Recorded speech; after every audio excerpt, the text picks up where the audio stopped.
All right, let's get started. Hello, everybody. Thank you for joining us today for our monthly professional services office hours. Today's topic is our OASIS Plus overview. My name is Stephanie Kennister. I'm the director of our stakeholder engagement division at the Office of Professional Services and Human Capital categories. Our office hours is an open forum for our federal acquisition professionals to ask contracting questions, and learn about the various ways that we support your professional services acquisitions with tools and resources and contracts like OASIS Plus that we're standing up. Before we get started, I just want to go over a few logistics for you. The meeting is being recorded. If you wish to opt out, you may do so at any point in time. The phone lines are all muted. So if you have a question, please use the Q&A pod along the lower bottom of your screen. We will be monitoring the questions and answering those as we go along, and some of them we will save for later towards the end for Brian to answer. If we run out of time and don't have the opportunity to answer all of your questions, we will get back to you about those and answer them in some other means after the presentation. The presentation will be made available to everybody. We're going to share that through the chat link for everybody a little bit later in the webinar. We will also then email it out to everybody following the event. So you will get a copy of today's slide presentation. For those of you that are hoping to download it in the chat box, you can only do that in the Zoom app. So once it appears there, if you are joining us today in the Zoom app, you'll be able to download that. If you don't see it there, no worries. Again, we will send it out to you afterwards, along with a survey where we would like your feedback. We're also going to be posting this recording that we're doing in our PSHC YouTube playlist. Usually takes about 3 weeks for you to see that up there. I'll let you know when that's available. And lastly, I wanted to touch base with you on the CLPs. You will get a continuous learning point for this class. Thank you, Brian, for filling that slide forward. There's nothing that you need to do on your end. If you have an active DAU or CSAT account, FAI CSAT account, the CLPs will automatically appear in that. We're capturing all that here through Zoom. If you don't see something in your CLP, in your FAI CSAT dashboard, I know the dashboards are finally up and running in there, you can reach out to us at pshctraining@gsa.gov. Allow it somewhere between 4 and 6 weeks for that processing to take place. It's a little bit of a slow process, so thanks for hanging in there, but no action for you need to take right now. No need for you to send us your email address. We're capturing all that through this Zoom call. And I mentioned already, but please do take our post-event survey that you'll be getting afterwards. We love to hear back from you about what went well, what we need to improve, what other topics you'd like to hear more about. Well, I know Brian's got a full presentation he wants to share with you today. A lot of good information to share about OASIS Plus. So let me introduce him real quick and then turn it over to him. So Brian Booth is a professional services advisor with our customer engagement branch, also in GSA's professional services and human capital category. He hails all the way from Vancouver, Washington, where he says he lives with his wife, son, and 3 cats. So he has good company out there and terrible weather. That's all right. He and his mighty team of other professional services advisors, they review partner agency requirements for scope, answer technical questions about our contract programs, and they provide recommendations and advice for professional services acquisition solutions to our customer agencies, such as you on the phone. He's a jack of all trades and has deep knowledge of our account. So with that, Brian, I am going to turn it over to you to teach us everything there is to know about OASIS Plus. Awesome. Thank you very much, Stephanie. And a big thank you to everyone who's taken time out of their day to attend this. I know there's been a lot of interest about OASIS Plus in recent months, maybe years. So I'm super excited to actually be here to talk about this finally in a formal classroom kind of presentation. You can tell I'm excited because I wore a tie today and I work at home, so there's really no need to, but if it's that good, then I have to put a tie on. But Stephanie wasn't kidding. We do have 3 cats, and I'm even drinking out of the appropriate mug today that has 1 cat short of crazy. So I'm not crazy yet, but I am prepared to talk about OASIS Plus, and I hope that you're prepared to learn about it. So here's what we're going to be covering today. So we're going to tell you basically what is OASIS Plus and why you might be interested in it, why you've heard about it. We're also going to cover the different service domains that are part of the OASIS Plus program, so you have a better understanding of the scope of the program. We'll talk about the different contracts that are currently in place to acquire services that our portfolio manages, the PSHC portfolio, that's Professional Service and Human Capital. We're also going to cover what the buying authority is that underlies both OASIS Plus and what agencies typically go to if they're not using something like OASIS Plus or the Schedules program, which is open market contract by negotiation under FAR 15. Lastly, we have some other information and resources that we'll make sure you have links to and access to. Of course, as Stephanie mentioned, we will be sharing this presentation as a slide deck that you can use those active links, and we'll also be sharing it as an email after the fact. If you are not able to download it today through the Zoom app, you will get it in an email as a separate attachment and have access to all those links if you can't find them on your own too. So with that, let's talk about what my objectives are today. What I want to be able to do is to make sure that you're able to identify the services that we're offering under the new OASIS Plus contract vehicle, how that contract is organized, and give you some examples of the types of services that you can procure under OASIS Plus. There are some differences, especially if you're used to OASIS. You may think it's the same. It's not really the same, even though it has a lot of similarities and a very similar name. My other objective is to make sure that you understand those differences, not only between OASIS of today or legacy OASIS, but the new OASIS contract program and other types of vehicles. As I mentioned, we'll talk about open market acquisitions, how that compares, as well as the Schedules program, which is often another route that you can take to acquire these types of services. And lastly, I want to make sure that you know where to go if you want more information about OASIS Plus and any of the other programs that we have, and what the next steps are. What do you need to do next to be able to actually order from the OASIS Plus program once it's stood up and running? So those are my objectives today. Hopefully we'll achieve them. We'll get a check-in at the end to make sure that's the case. But without any further delay, let's start into it. So first of all, what is OASIS Plus? Hopefully a lot of you are already familiar with the OASIS program. Of course, we're the government, we like acronyms, so OASIS is an acronym, and it stands for One Acquisition Solution for Integrated Services. Of course, we got really ingenious with our naming conventions and named it OASIS Plus, not that Disney or Paramount has ever done anything like that, because this is an expansion of the types of services that are available compared to the legacy OASIS contract. So not only does it cover the OASIS scope, as you can see below there, but we have added a bunch of other services that were previously acquired under different contract programs, or perhaps weren't available necessarily through the OASIS program or another IDIQ. Speaking of that, though, it is an IDIQ contract. It is government-wide. That's why everyone invited today may be from the government, you may be from industry, you maybe want to participate in this, but it's available as a government-wide multiple award contract program. And it really is built around meeting your agency mission needs. So if you're a federal agency and you need services that are on a contract basis to help you accomplish your mission, this is a contract program that's meant to do that.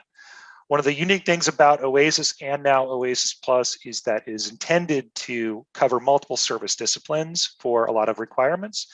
Not that all requirements need multiple different disciplines or multiple types of labor categories, but a lot of them do. Services are usually pretty complex.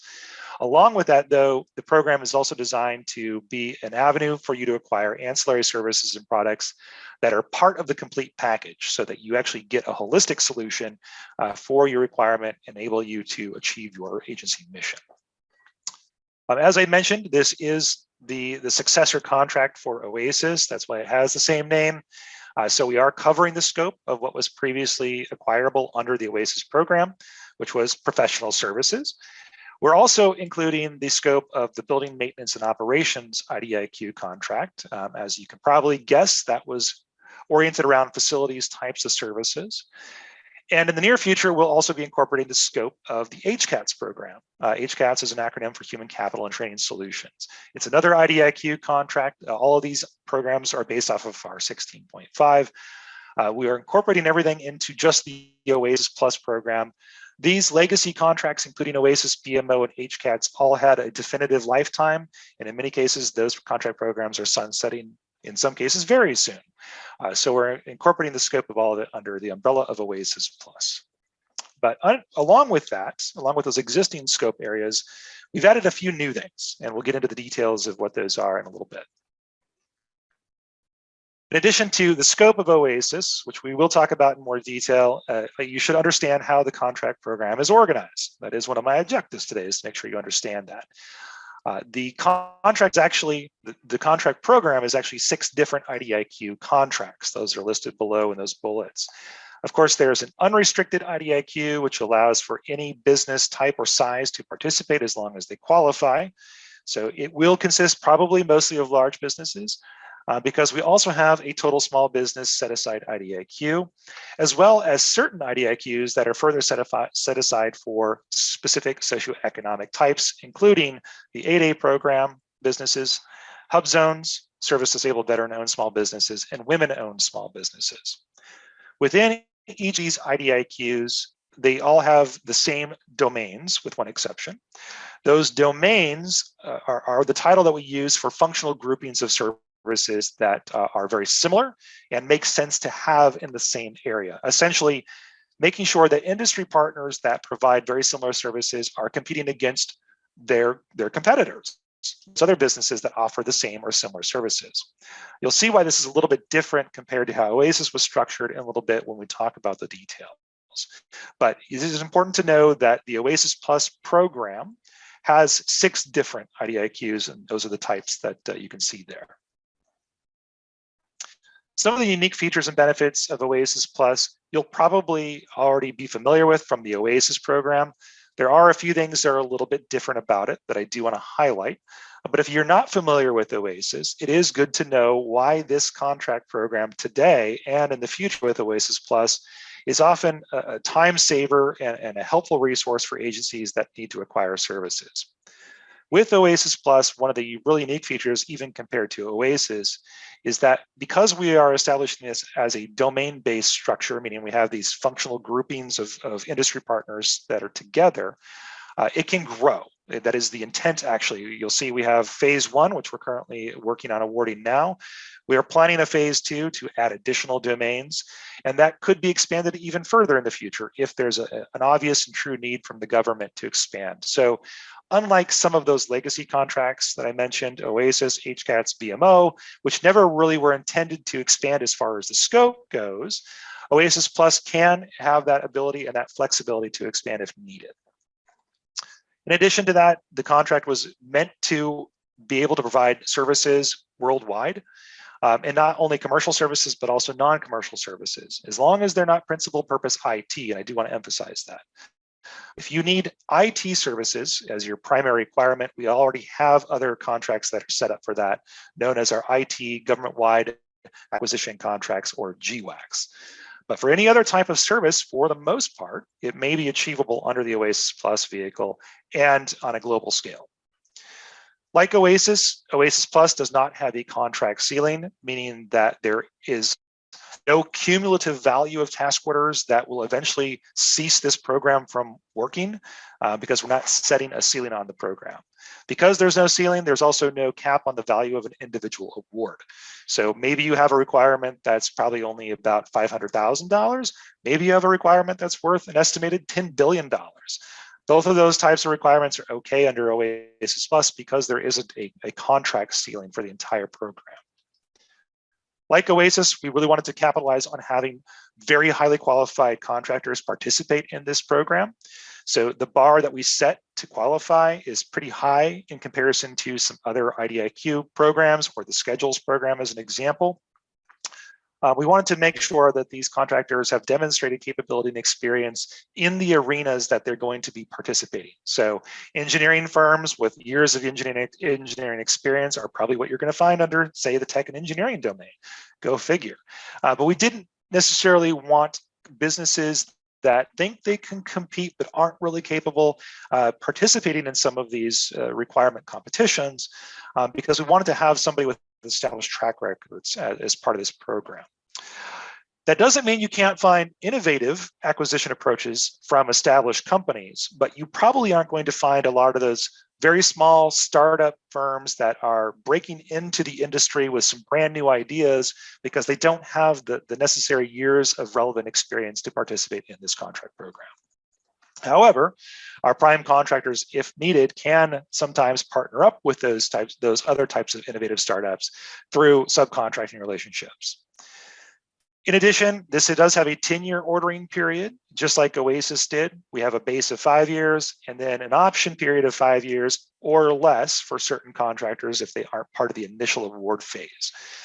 So you'll have plenty of time to put your orders in. Considering 10 years is quite a good bit of time. And we'll talk about the period of performance as well. That's a little bit different. One thing that is unique to OASIS Plus, especially in comparison to the other IDIQ programs, is that there will be open on-ramping after we finalize these initial awards.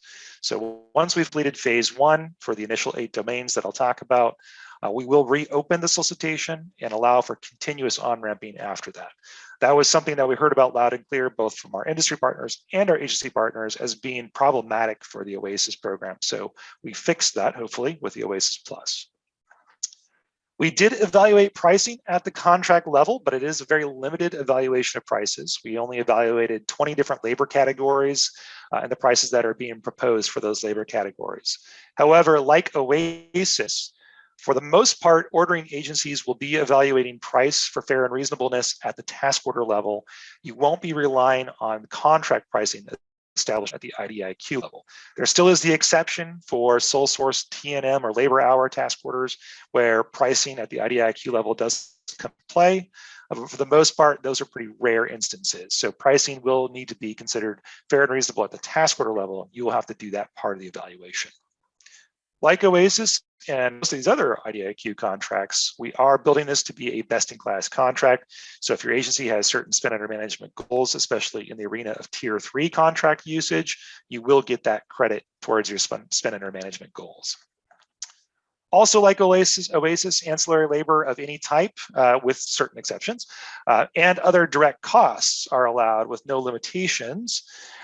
However, the principal purpose of your requirement still needs to be within the scope of the OASIS Plus program. So you may have a bunch of ancillary labor in the form of technicians, maybe administrative folks, maybe scientists that need to bring materials such as prototyping or certain equipment with them to fulfill a particular requirement. And that is fine as long as the principal purpose is within scope. Like OASIS, all contract types and hybrids of those contract types are allowed under OASIS Plus task orders. So fixed price, time and materials, labor hours, cost reimbursement task orders are all allowed, or hybrids of those are also allowed. Lastly, one of the big benefits of using a program like this is that we have done a lot of the heavy lifting for you at the IDIQ level. We've done responsibility determinations. We've made sure that companies have EEO clearances, that we are overseeing their subcontracting plans if they're required to have one, and that we're overseeing the limitations on subcontracting if they're a small business and they can only use so many subcontractors of non-small size or non-similar small size. We've also notified Congress at the levels that are required by the FAR. However, I will note certain agencies do have their own specific policies about congressional notifications. Always be sure to follow your own agency policy first, of course, when it comes to using a program like this. As far as the service domains that we are incorporating under OASIS Plus, we have 8 of them, which we are currently working on evaluating and awarding right now. We call that phase 1. The 8 domains, and we'll get into the details of those in a second. But we also have 5 more on the horizon. I mentioned that the OASIS Plus program is designed to be flexible. We can expand the scope as needed at a later time. And we plan on doing that already with these 5 other additional domains. A lot of that stuff is covered by contract programs like HCATS, which has a few years left during its lifetime. It'll be sunsetting in 2026. Also, like OASIS, the domains are based around NAICS codes. Hopefully you're familiar with NAICS codes. If not, there is a link in the deck to the North American Industry Classification System. The Census site, the US Census manages that. You can go and take a look at to see what NAICS codes are and which ones and how they're defined.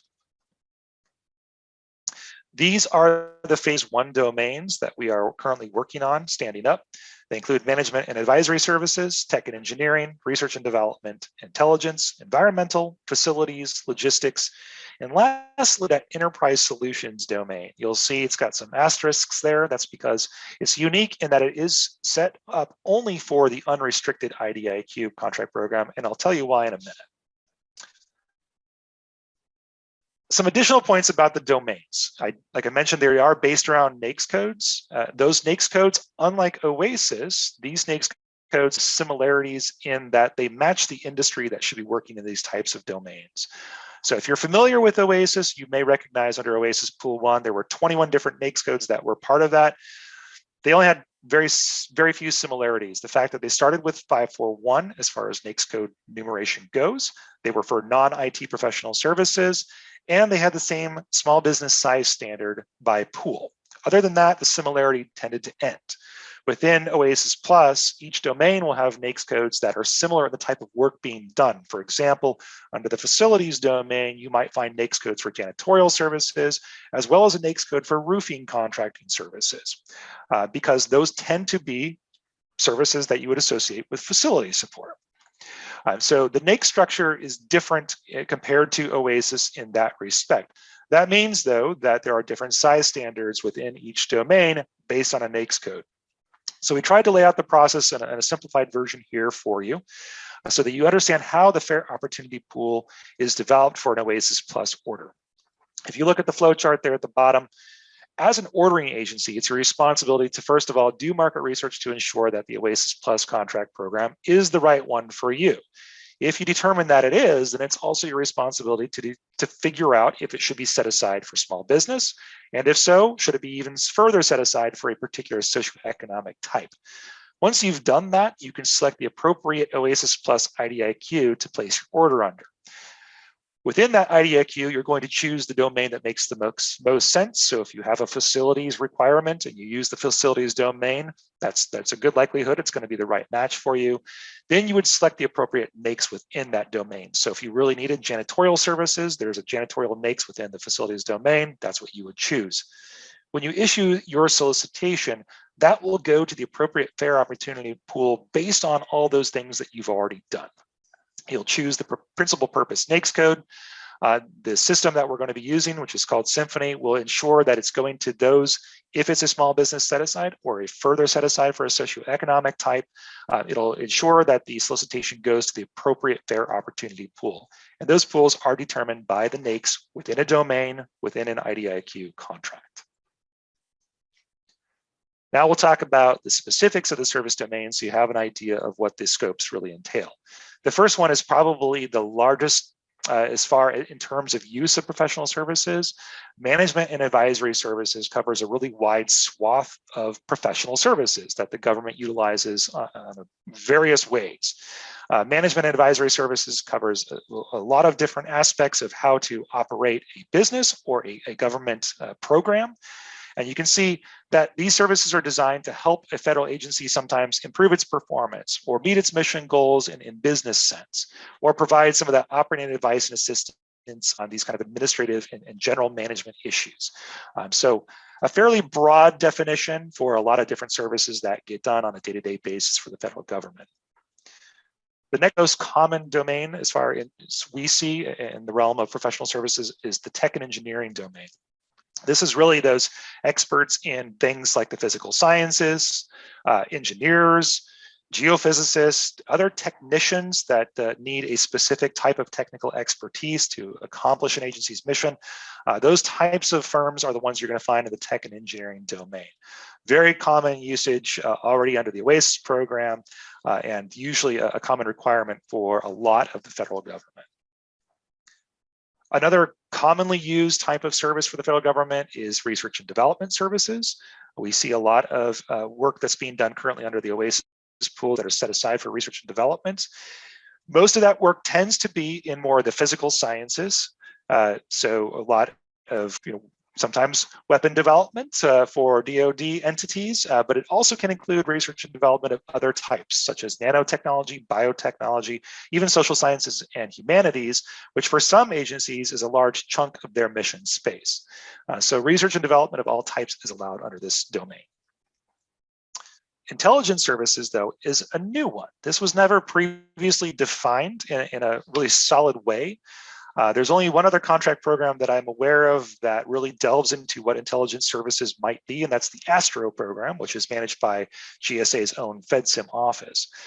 This is not necessarily competitive with that, but it does provide an avenue for agencies that need intelligence support services to find the right contractors that provide those types of services. Sometimes that can be some type of engineering around intelligence equipment.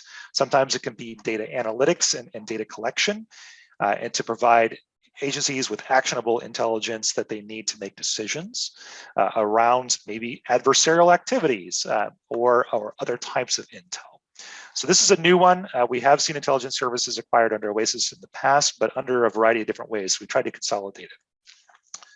Likewise, environmental services, previously not really defined under OASIS. Environmental consulting was always an option under OASIS Pool 1, but other types of similar services such as remediation and the operation and handling of actual hazardous material wasn't something that was in scope of OASIS. However, we did set up the environmental domain to allow for those types of services that are often similar and interrelated with environmental planning, consulting, etc.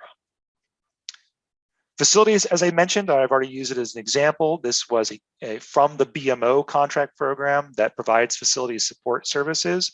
I do want to point out, though, like OASIS, BMO, and the MAS program, if it's primary or major construction services that you require, or if it's architecture and engineering services that are covered by Brooks Act, if that is what your agency needs, that is not allowable under the OASIS Plus program, and it was not allowable under the other contract programs that we managed as well. Those need to be done in accordance with FAR 36 ordering procedures, so you cannot do that under the facilities domain. One thing I want to mention about this domain, though, we did take the scope of BMO and incorporated that into the facilities domain for OASIS Plus. We also expanded that a little bit to really make sure that this is a potential resource for agencies looking for total base operation support. So not just your janitorial services, not just your landscaping services, not just your elevator maintenance folks, but also those other ancillary services that you might need to really manage an entire base or campus, such as motor vehicle management, maybe warehousing operations, et cetera. And speaking of warehousing operations, that is often something that we think of when we think of logistics as well. This is another separate domain that revolves around the planning, designing, implementing, and operating these logistics systems so you can move things, supplies, equipment, people, by any means necessary around the entire world. And then lastly, there's the enterprise solutions domain. As I mentioned, this is for the unrestricted only contract program. It's because these requirements tend to be extremely large, very complex, covering multiple different disciplines and covering all sorts of labor categories, from your maintenance technician to a subject matter expert with a PhD and 30 years experience, all under the same requirement. These tend to span multiple locations in many cases and require that wide range of experience and labor and expertise to really accomplish the entire requirement. These also tend to be very large in dollar value. Because of the complexity, because of the size of these types of requirements, we didn't think that the SBs necessarily were going to be able to do this on their own for the most part. So setting this aside for small businesses wasn't really an option in this case. It doesn't mean small businesses can't participate. There may be some small businesses that do qualify for this particular domain, but the bar for this is very high. You have to demonstrate the ability to really meet these complex requirements on a large scale. So those are the initial 8 domains that we are currently working on under the phase 1 of awards, as I mentioned. But I want to make sure that you guys are still awake and still with me. So we'll do a couple polls just to make sure that the concept of the scope and the concept of the OASIS Plus contract structure is fresh in your mind. So Tim, we'll go ahead and start with, I don't know if you need to open the poll, but I will start and read the first scenario, and we should have a poll open up that allows you to choose an option. So picture this. There's an agency that needs a contractor with expertise in data collection analysis to enable 24 hours per day, 7-day per week monitoring of adversary activities. This involves a broad set of capabilities using a wide variety of platforms such as satellites, aircraft, ships, and humans, and sensors such as imagery, communications, and acoustics. Now, which domain should I use? There's the poll. You have about 15 seconds. Choose a domain. Maybe we'll make it 10 seconds. I can't see the results of the polls going, but which one of these do you think would make sense? Management advisory, tech and engineering, research and development, intelligence, environmental, facilities, logistics, or enterprise solutions? All right, Tim, if you think we have enough responses, we can close it. And hopefully we'll see the results. I don't know if I can see the results, but hopefully most of you were thinking intelligence services would be the right domain for this. Now, there's always a chance that this could be a much larger requirement than we're thinking, and maybe it could be an enterprise solutions one. But for the most part, a requirement like this, based on the brief description, is probably going to be a fit for the intelligence support domain. NAICS codes are suggestions. I don't know the specifics of the requirement, but those are some common NAICS codes that we see for this type of work. All right. Thank you for those that participated. I hope you got it right. The next one. The next scenario is we have an agency that requires an engineering firm to verify environmental remediation plans are compliant with agency policies and federal regulations. Which domain or domains could I possibly use? This one is multiple choice. If you wanted to choose more than one, please feel free to do so. I'll give you about 12 seconds.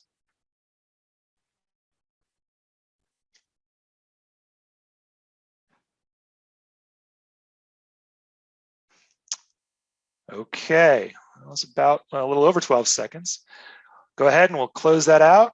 And hopefully you chose one of these two. Once again, that's not always a 100% answer, but in my mind, this is kind of what makes the most sense.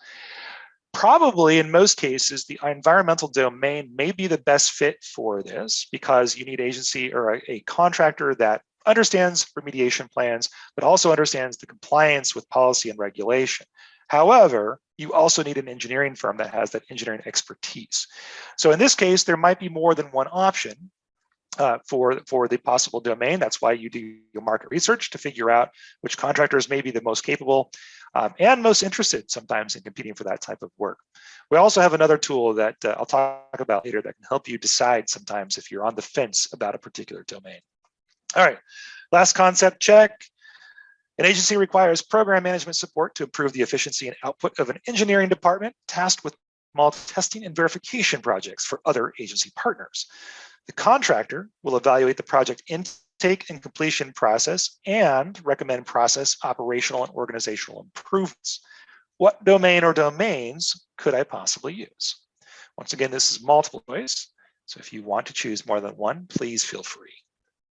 Give you another 13, 12 seconds, somewhere in there, counting down.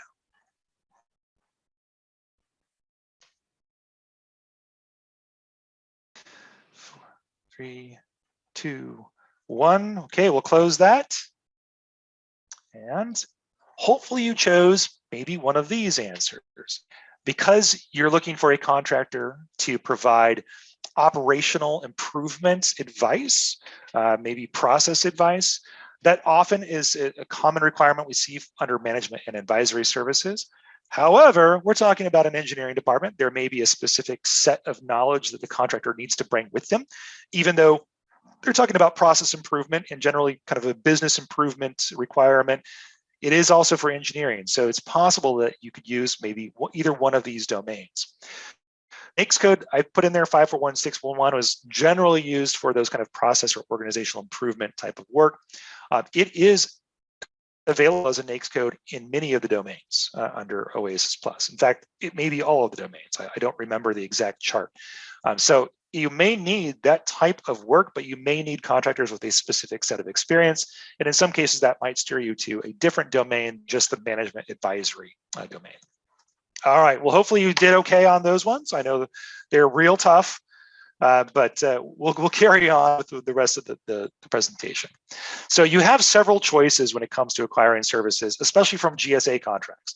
Of course, you don't have to use GSA contracts. There's not a requirement for it, but we try to make these contracts very easy for you to use so that it saves you time and it saves you resources. And here are some of the ways that you can look at these different contracts when you're making your acquisition decisions. Because we have, as of today, three different programs, essentially three different programs to acquire professional services, or mostly professional services. I did want to give you a quick comparison and contrast of the different programs that are available. Hopefully, as we talked about earlier, a lot of you are already familiar with OASIS, but if not, we can go through these as well, because maybe this is all new to you. But what you should be aware of, first of all, is what is the basis for all of these contract programs. So we're talking about OASIS, the Multiple Award Schedules program, also known as Schedules, and OASIS Plus. OASIS and OASIS Plus, both based off FAR 15. We negotiated the contracts for you. They are applicable to both commercial and non-commercial requirements. The Schedules program is based off of FAR 15 and parts of FAR 12. It is only available for commercial items and services. You cannot do non-commercial service acquisitions under the Schedules program. So something to be aware of. As far as the solicitation, when we close it and when we do on-ramping, if you're familiar with OASIS, we did an initial solicitation, we made awards, we'll close the solicitation. We did leave it open as a possibility to do on-ramping on an as-needed basis. And as far as I'm aware of, we only took advantage of that once for small business pool 2. Other than that, we did on-ramping at the end of the 5-year base period. With the schedules, it's open all the time. We can accept new offers all the time for a scheduled contract. So it's continually accepting new offers. There's no on-ramping periods. We tried to find the best of those two worlds with OASIS Plus. So as I mentioned, we're already working on the first phase. We're going to reopen the solicitation once we've made those awards and keep the solicitation open for those initial 8 domains afterward. So it will be similar to the Schedules program in that respect once we've stood up the first phase. Phase 2, we may have to do an initial solicitation opening for those domains, close it, make awards, and then reopen it again in the future. But the intent is to make this easier for industry to access, instead of having to wait 5 years for an on-ramping period to happen, even when you are qualified to do the work today. As far as the evaluation methodology, how did we evaluate these contracts and come to the decision point on making them part of the contract programs? With OASIS, we use the highest technically rated offers with a fair and reasonable price, meaning we set a target number of spots on an OASIS contract vehicle by pool. So for example, when we on-ramped in 2018, 2019, we said 200 contractors under OASIS Small Business Pool 1 should be a very good number to provide competition and not be too overwhelming.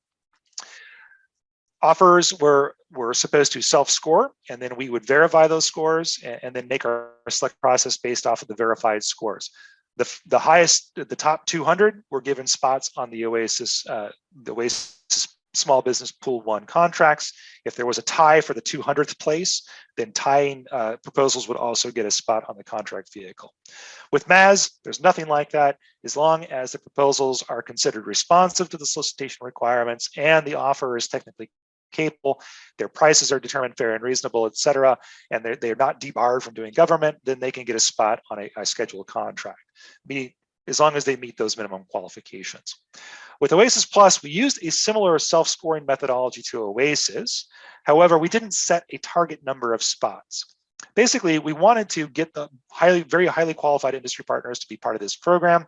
So we did set the bar quite a bit higher, meaning that they have to show relevant experience and a depth of relevant experience, maybe perhaps have different certifications depending on the domains that they're applying for, and show, in some cases, the ability to handle more complex requirements, meaning it could be different labor categories that they've dealt with in the past or they've offered up in the past as a requirement or a contract. But the difference is that we did all qualified offers with a fair and reasonable price. As I mentioned, we did have to evaluate price at the IDIQ level, albeit for a small subset of labor categories. But as long as they meet the high bar of qualification, they can get a contract under the OASIS Plus vehicle. Keep in mind that the qualifiers are different by domain.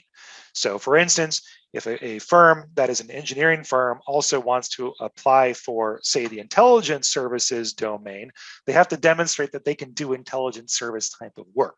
And that could require years of experience and capability to demonstrate. So there are different qualification standards by the domains.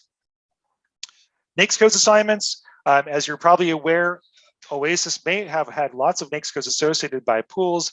but the system and the FAR at the time only allowed one NAICS code to be awarded by contract. So for all OASIS Pool 1 contracts, guess what? Even though there's 21 NAICS codes associated with that pool, all of them have a NAICS code of 541-330. Similarly, with MAS contracts, a contractor can only have one NAICS code, but that NAICS code is actually assigned based on the business, the core business of that industry partner. Sometimes that core business may not have a similar special item number under the schedules program. Maybe their commercial core business is very different from what they do for the federal government, but each contract has one NAICS code. With OASIS Plus, likewise, the system only allows us right now to assign one NAICS code per contract. However, we've structured the contractors to have multiple CLINs. Each CLIN corresponds to a NAICS code, and each of those CLINs and NAICS codes is what's going to determine the fair opportunity pool. So for some CLINs, offers may qualify as small businesses. For other ones, they may not, depending on what the size of that NAICS code is for that particular CLIN. It does get into the weeds for this. That's why we have delegation of procurement authority. So if you want to know more, then wait for the DPA training to come out. As far as the scope goes, the scope of OASIS was fairly narrow. It was for non-IT professional services only. And as I mentioned earlier, there were multiple NAICS within a pool, but the size standard is really the determining factor in what was similar and what was not. The scope of the schedules program is huge. Schedules were initially set up really for supplies and commodities, but services are now a common acquisition item as well under this program. But you can see we have over 300 special item numbers that cover a variety of things from pens to scientists with PhDs, depending on what you need. So there are many, many different SINs, which mean it has a huge scope under the schedules program. Each of those SINs has one or more NAICS codes assigned with it. Under OASIS Plus, as I've already talked about, the domains are what determine the scope of the work. And within those domains, there are multiple NAICS codes that are associated with that type of work on the large scale. I have to talk about fee because there is a cost, of course, for us to set up all these contracts, maintain and manage those contracts. So OASIS had a fee, a contract access fee of 0.75% that was paid directly by the ordering agency to the contractor, who in turn reimbursed us. For some agencies, they may have negotiated a reduced fee and signed a memorandum of understanding with us. For the MAS program, for schedules, there is no contract access fee that ordering agencies have to pay directly. There is an industrial funding fee that contractors pay us, and that industrial funding fee is also 0.75%, but that fee is integrated into all the schedule rates. So if you look at a labor rate for an engineer on a scheduled contract and it's $250 an hour, the IFF is already included in that rate. You do not pay it directly as an ordering agency. For OASIS Plus, we significantly reduced the contract access fee, which is directly paid by the ordering agencies, to 0.15 versus 0.75. However, we are not negotiating separate rates for agencies. There won't be MOUs, but the rate itself has been significantly reduced. As far as period of performance goes, this is different than the ordering period. The performance of a task order under OASIS can go up to 60 months beyond the expiration of those programs. Those programs are expiring soon, as you can see here, in December and March of next year, respectively, for small business and unrestricted. For schedules, likewise, an order can go up to 60 months beyond the expiration of a scheduled contract. Keep in mind that the scheduled contracts actually could have a lifetime of 20 years, a base of 5 and 3 5-year option periods. For OASIS Plus, very similar to OASIS, their 10-year ordering period, but a task order itself can go up to 60 months beyond that.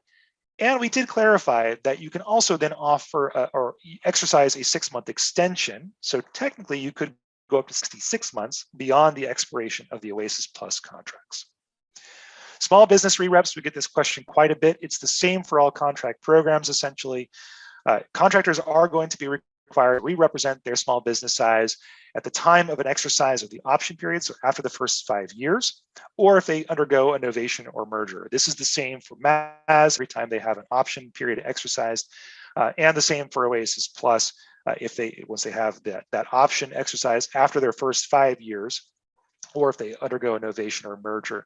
Keep in mind with OASIS Plus, if they are not one of the initial awardees that we're working on right now, they will still have a 5-year base period if they have an award made later down the road, but their option period, because the overarching program has an end date, a definitive end date, their option period may be shorter than 5 years if they're not part of the initial awardee pool.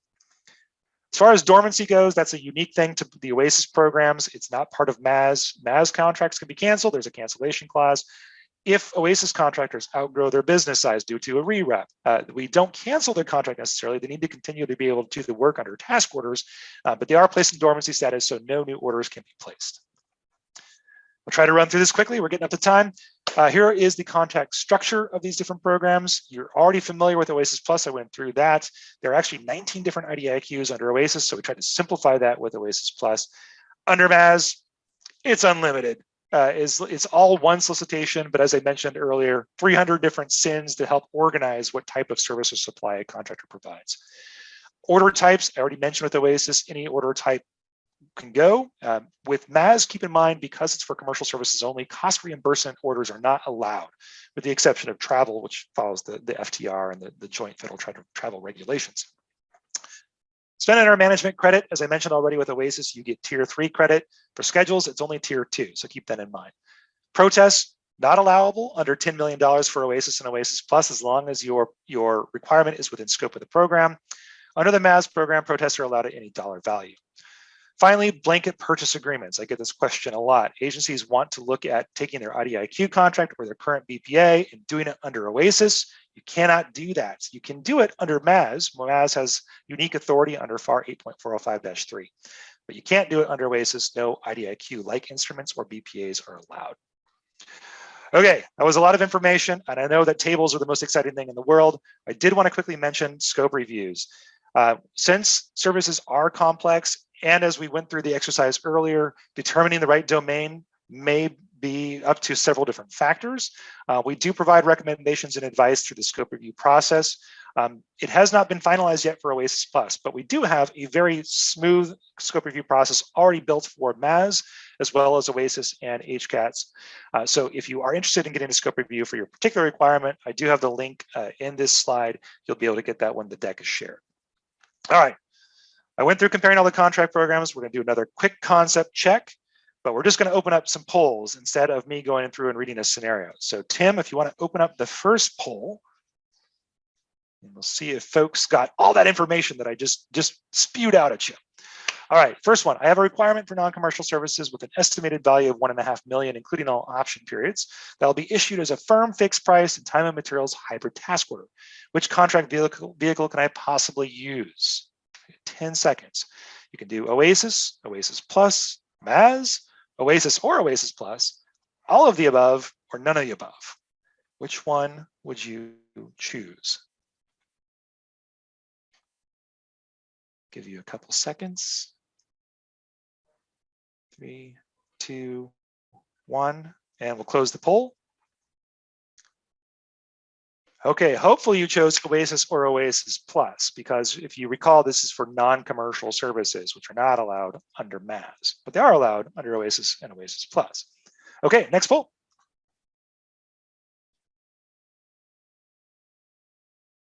And thank you for running these, Tim.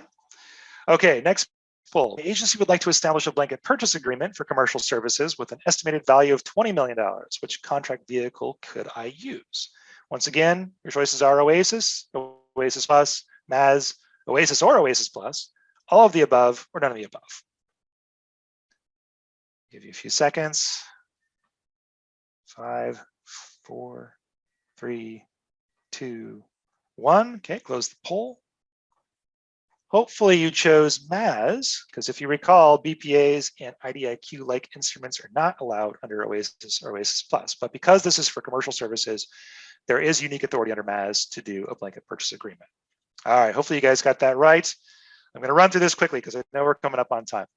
But I did want to address FAR 16.5 ordering, which is what OASIS and OASIS Plus is based off of, compared to open market acquisitions, which are normally done under FAR 15, especially because we're talking about service requirements. They're typically over the simplified acquisition threshold. So this is oftentimes your choice is to look at either FAR 15 or utilize an IDIQ contract like OASIS. So some of the things that you should be aware of, as far as solicitation thresholds thresholds. There isn't a threshold limitation as far as a minimum value under FAR 16.5. However, we do recommend that your requirements be above the simplified acquisition threshold of 250,000. It's not a hard and fast rule, but it is definitely a recommendation that we make. For FAR 15, it has to be over the SAT, or it has to be over 7.5 million if it's a commercial service. Solicitation period.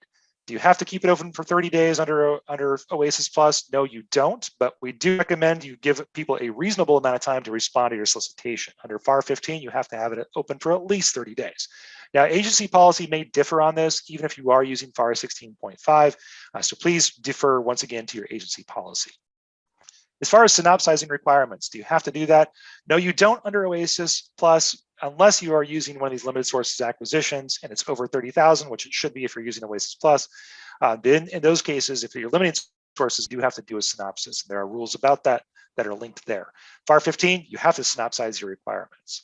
Do you have to have a formal selection board? No, you don't under FAR 16.505. You have a lot of discretion in how you evaluate things and how you place orders under OASIS. You don't have to have a formal board. You do have to have a formal SSEB under FAR 15. Conducting discussions. You can obviously do clarifications, but you don't want to get into the realm of exchanges that are defined under FAR 15 and confuse contractors thinking that this is a FAR 15 acquisition, because this is not a negotiated acquisition. There are certain rules about conducting discussions with the industry partners if you're doing a FAR 15 acquisition versus FAR 16. You don't have to have discussions for either one of these ones, but if you do have discussions under FAR 15, make sure you stick with those rules versus FAR 16.5, where you don't need to have those type of discussions, and you don't want to confuse folks with FAR 15 rules. Source selection, you have a lot of discretion on how you do that, as I just mentioned. In accordance with FAR 16.505, agencies have broad discretion in how they set up the ordering procedures for FAR 16.505 orders. With FAR 15, you need to follow the best value continuum, which is a very limited and narrow definition under FAR 15. So that includes the trade-off process, or lowest price technically acceptable, as far as what is considered the best value. But under FAR 16.505, you have a lot more discretion in how you set that up. You do need to evaluate price, however, at the task order level. As far as contract formats go, you are issuing task orders under FAR 16.5, so you can use any task order format that's acceptable. I do see a lot of agencies that still utilize the uniform contract format because they're used to doing that. It keeps their solicitations organized. I understand that. You do want to make sure, though, that you aren't confusing any industry partner with a FAR 15 acquisition. So if you choose to do that, make sure it's very clearly stated it's not being done under FAR 15 authority. However, under FAR 15, you do have to use the A through M for the uniform contract format. Protests I mentioned already. A couple of things to keep in mind. If it's a protest under the OASIS Plus program, it has to be filed with the GAO. There are certain rules about that in accordance with FAR 33.104. And I'm sorry if you're DoD, NASA, or Coast Guard, your threshold is 25 million, but we are not one of you. Since we are GSA and we establish these contracts, our threshold is only 10 million. So keep in mind, that's the protest threshold. However, of course, if the order increases the scope, the period of performance, or the maximum value of the contract, that may also be protestable despite the $10 million threshold. As far as protests under FAR 15, those are completely covered under FAR Part 33. Post-award notifications, what do you need to do? There are some notification requirements that you have to do for OASIS Plus orders if it's over 6 million, which is pretty common for OASIS Plus orders. And those rules are defined there under specific parts of FAR 15. FAR 15 has further rules, though, if you are really doing a FAR 15 acquisition, including pre-award debriefings under FAR 15.505. So make sure that you are following the debriefing and notification process for the appropriate part of the FAR that you're acquiring these services. We are almost near the end, and I know that I'm also almost out of time. I do want to emphasize, you do have to have a delegation of procurement authority to actually place orders against OASIS Plus. You have to have that today if you want to use OASIS.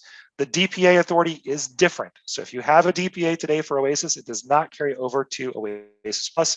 There are so many differences between the contracts, despite the similarities, that you will have to attend new DPA training once we have that finalized. We're working on it right now.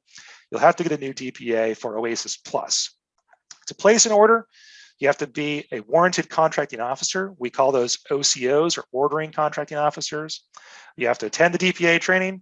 You have to apply for the DPA by submitting the training completion certificate and making sure that any assessment that is applied to that training is complete and you've passed it. You also have to provide your warrant to make sure that we can prove yes, you're a warranted contracting officer. I did note, and I just found this out today, that if you're a contracting specialist or somebody else helping with the solicitation in the Symphony system, which is going to be a mandatory system for task order solicitation management, you will need to attend the DPA training as well. You can't necessarily get a DPA if you're not a warrant contracting officer, but they are going to ask that you certify you've taken the DPA training. It makes sense because you have to understand the whole fair opportunity pool process, to use the system appropriately, et cetera, et cetera. As it says here, we're working on the training right now. It's going to be released hopefully early this spring, and we'll be able to get out there, offer it up either virtually and in person, and eventually we'll obviously have an online on-demand at your own pace version as well. Along with that, we're working on the OASIS Plus ordering guide to be complementary to the training, so you can always go back and reference anything that you would have learned during the DPA training and have that ordering guide on hand. Also available on the website in a format that is much more user-friendly, not just a PDF compared to what we've done in the past. Okay, my last objective was to make sure that you understood where to find information and other resources about OASIS Plus. And here are the best places to go for it. We do have an OASIS Plus website established already today. We have the link for that right there. I encourage you to go in there and take a look at any of the information.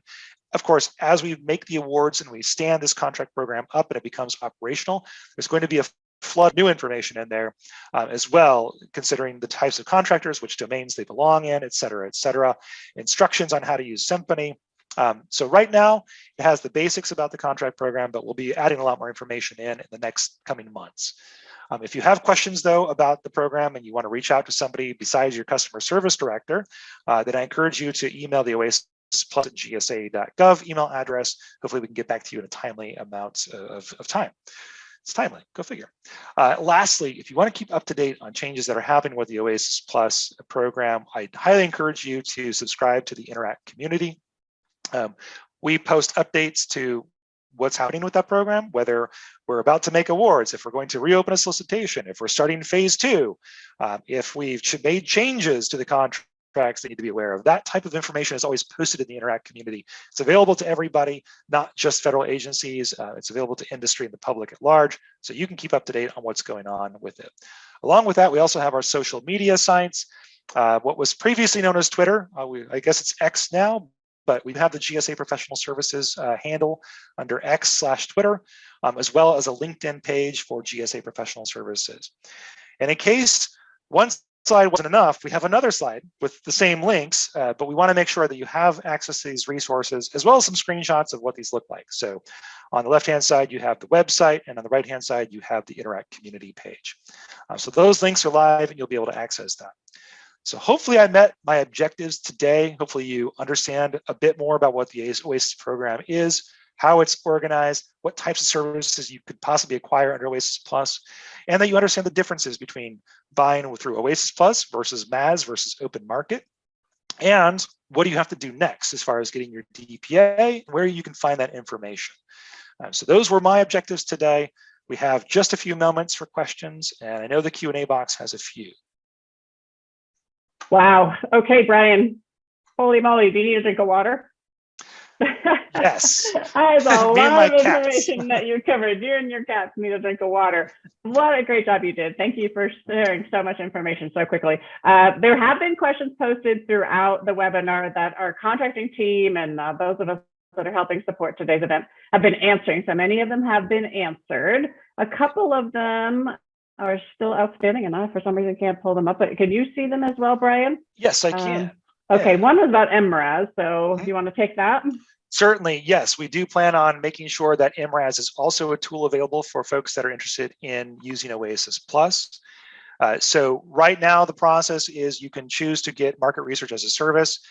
Oftentimes, they'll come to us to also get a scope review to ensure they're going to write different contract programs. We are going to incorporate OASIS Plus domains into the MRAS process. So once it's stood up and established, yes, that is in the plan to include MRAS as part of that. It's a very useful tool. If you haven't taken advantage of MRAS in the past, I highly recommend it. We help guide you through the RFI process in a very smooth manner. Thank you.